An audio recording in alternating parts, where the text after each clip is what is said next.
সাল্লাম কাল কঠিন কিয়ামতের দিন নিজের কথা একবারও ভাববেন না, সবসময় তার মুখে থাকবে হায় আমার উম্মতের আজকে যেন কি হয়, আজকে আমার উম্মতের যেন কি হয়। আল্লাহ রসুল সাল্লাল্লাহু আলাইহি ওয়াসাল্লামের জন্য, আল্লাহ রসুল সাল্লাল্লাহু আলাইহি ওয়াসাল্লামের জন্য আল্লাহ রাব্বুল আলামিন কাল কিয়ামতের দিন হাসরের মাঠে মাকামে মাহমুদ দান করবেন। আর মাকামে মাহমুদ কাকে বলে? আল্লাহ হাদিসের ভিতরে এসেছে আল্লাহর যেরকম একটা সম্মানিত আরশ সিংহাসন আছে, আল্লাহ রসুল সাল্লাল্লাহু আলাইহি ওয়াসাল্লামের জন্য, আল্লাহ রসুল সাল্লাল্লাহু আলাইহি ওয়াসাল্লামের জন্য আল্লাহ একটা সিংহাসন পাঠাইবেন, একটা গাড়ি পাঠাইবেন, যে গাড়ির নাম, যে সিংহাসনের নাম হলো মাকামে মাহমুদ, যেটা আল্লাহ রসুলকে জান্নাতে বহন করে নিয়ে যাবে। কিন্তু আল্লাহ রসুল সাল্লাল্লাহু আলাইহি ওয়াসাল্লাম সেই দিনের চিত্র কেমন হবে?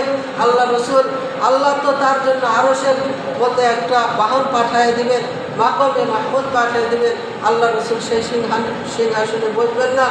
আল্লাহ রসুল সাল্লাল্লাহু আলাইহি ওয়াসাল্লাম বলবেন, আল্লাহ আমি যদি তোমার সিংহাসনে পাঠানো সিংহাসনে বসি, তাহলে আমাকে তো এই সিংহাসন জান্নাতে নিয়ে যাবে, কিন্তু আমার উম্মতের কি হবে? আমি তো আমার উম্মতকে কথা দিয়ে আসছি, তবে আমার উম্মত কাল কঠিন কিয়ামতের দিন, যেদিন মাথার হাত উপরে সূর্য চলে আসবে, মানুষগুলা পানির পিপাসায় ছটফট করতে থাকবে, তখন তো আমি ওয়াদা দিয়ে আসছি তোমরা আমাকে হাউজে কাউসারের কাছে পাবে। আমি তো আমার উম্মতকে ওয়াদা দিয়ে আসছি কাল কঠিন কিয়ামতের দিন তোমরা আমাকে মিজানের কাছে পাবে। কাল কঠিন কিয়ামতের দিন আমি তো আমার উম্মতকে ওয়াদা দিয়ে আসছি পুল সিরাতের কাছে পাবে। আল্লাহ আপনি যে আমার জন্য গাড়ি পাঠিয়ে দিয়েছেন, মাকামে মাহমুদের নামের সিংহাসন পাঠিয়ে দিয়েছেন, আমি যদি এই সিংহাসনে বসি তাহলে তো সিংহাসন ডাইরেক্ট আমাকে জান্নাতে নিয়ে যাবে, আমার গুনাহগার উম্মতের কী হবে?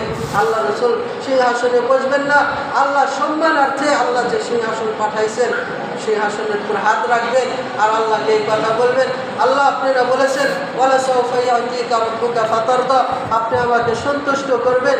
আজকে আমি দুনিয়াতে আপনার কাছে সমস্ত নবীরা যে কোনো বিষয় আপনার কাছে প্রার্থনা করে, আমি আমার ব্যক্তির জন্য দুনিয়াতে কিছু প্রার্থনা করি নাই, আজকের জন্য সব প্রার্থনা রেখে দিয়েছি।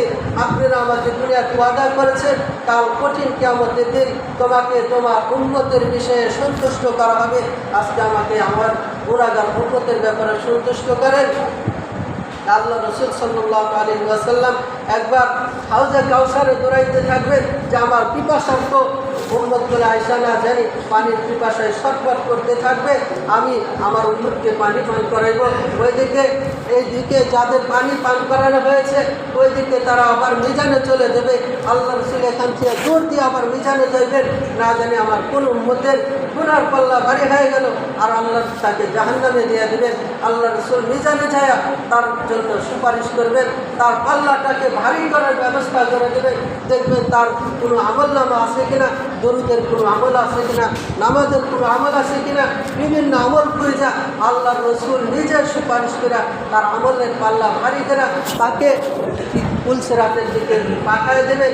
এইদিকে আল্লাহ রসুল সাল্লাল্লাহু আলাইহি ওয়াসাল্লাম মিজান থেকে দৌড়াইয়া আবার পুল সিরাতের দিকে যাবেন, যা দেখবেন যে আমার গুনাহগার উম্মত পুল সিরাত পার হইতে পারলো কিনা বা পুল সিরাতের উপর পড়ে গেল কিনা। আল্লাহ রসুল সাল্লাল্লাহু আলাইহি ওয়াসাল্লাম ওখানে যাইও আমাকে বলবেন না, উম্মতকে বলবেন না, উম্মতের জন্য আল্লাহর কাছে সুপারিশ করা পুল সিরাতে বিদ্যুৎ গতিতে পার করার ব্যবস্থা করে দেবেন। আল্লাহ রসুলের সুপারিশে আল্লাহ নবীর উম্মতেরা পুল সিরাতকে বিদ্যুৎ গতিতে পার করবেন। এই তো ছিল আমার আপনার দরদের নবী। যতক্ষণ পর্যন্ত আমি আপনি জান্নাতে না পৌঁছবো, সমস্ত উম্মতে মুহাম্মাদি জান্নাতে না যাবে, ততক্ষণ পর্যন্ত আল্লাহ রসুল সাল্লাল্লাহু আলাইহি ওয়াসাল্লাম মাকামে মাহমুদ নামক সিংহাসন আরোহণ করবেন না। আল্লাহ রসুল সাল্লাল্লাহু আলাইহি ওয়াসাল্লাম সমস্ত উম্মতকে জান্নাতে পাঠায়া সর্বশেষ আমার নবী, দয়ার নবী, রহমতের নবী, মায়ের নবী জান্নাতে যাইবেন। যেই নবী আপনার জন্য এত মায়াবী, কিন্তু সেই নবীর জন্য আমি আপনি কি করতেছি? আমি আপনার জীবনে রাসূলুল্লাহ সাল্লাল্লাহু আলাইহি ওয়াসাল্লাম সাল্লামের নামে একটা দুরুদ পাঠ করি না, সপ্তাহ যায়, বাদ যায়, আমার আমল নামায় 10টা দরুদের আমল নামা আমার ভাগ্য জোটে না। 10 বার দুরুদও আমি করি না।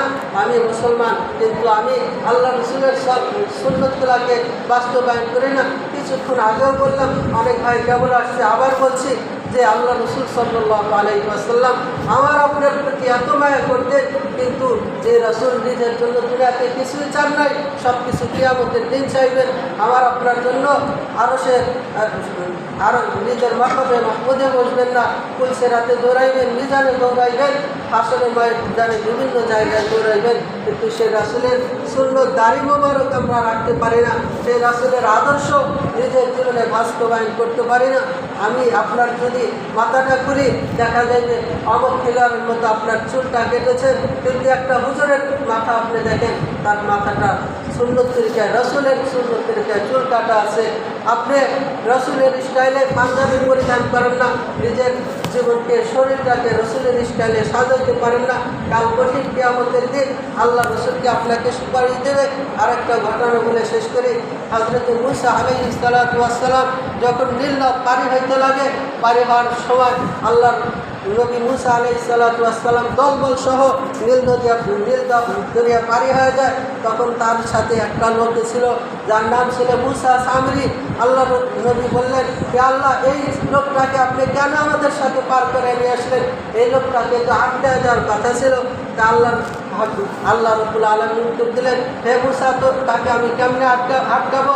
তুমি কি জানো না মূসা সামরি এমন একজন ব্যক্তি যার টুপিটা তোমার টুপির মতো, যার দাড়িটা তোমার দাড়ির মতো, যার চুল কাটুনি তোমার চুল কাটুনির মতো, যার অঙ্গ ভঙ্গি, কথাবার্তার স্টাইল, বাচনভঙ্গি সব কিছুই তোমার স্টাইলে।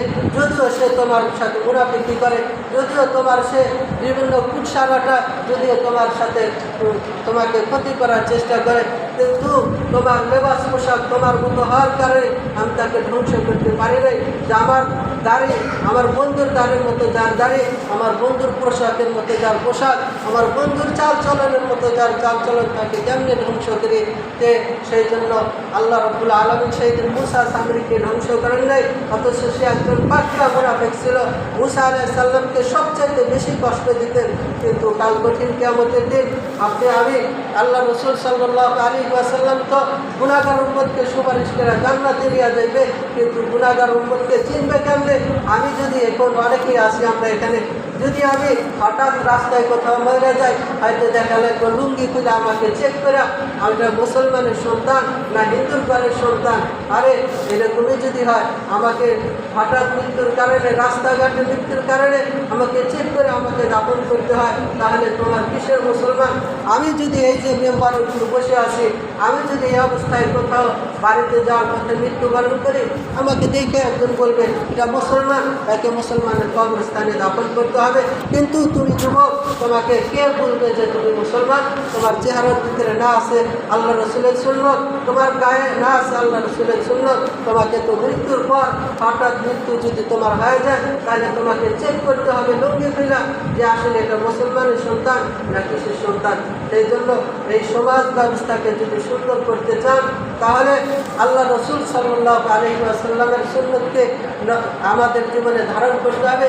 রাসূলুল্লাহ সাল্লাল্লাহু আলাইহি ওয়াসাল্লামের আদর্শে আমাদেরকে আদর্শিত হতে হবে, তাহলে আমার সমাজ সুন্দর হবে, তাহলেই আমার সমাজ থেকে আজকে মদের কারবার উঠে যাবে, আজকে সুদের কারবার উঠে যাবে, জেনা বেচার উঠে যাবে। আর রসুলের আদর্শে যদি আমাকে আদর্শিত না করতে পারি, তাহলে আমার সমাজ থেকে এই সমস্ত অপকর্ম, বিভিন্ন গুনার কাজ কখনোই দূরীভূত হবে না। সেই জন্য মোহতারাম হাজিরিন, আমাকে বলা হয়েছিল বিভিন্ন এই যে সমাজ, বর্তমান সমাজ আজকে নষ্ট হয়ে যাইতেছে, কিন্তু আপনাদেরকে আমি বললাম, আপনাদের সমাজ ব্যবস্থা যদি ঠিক করতে চান, তাহলে নিজের পরিবারকে কীভাবে গড়াইবেন এ বিষয়ে আপনাদের সম্পর্কে বিস্তারিত আলোচনা করেছি, দিক নির্দেশনামূলক কথা বলেছি।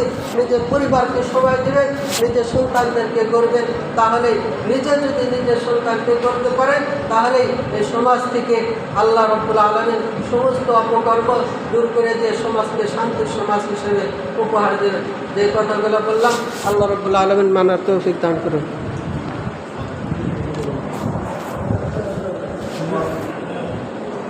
Masuk kota cara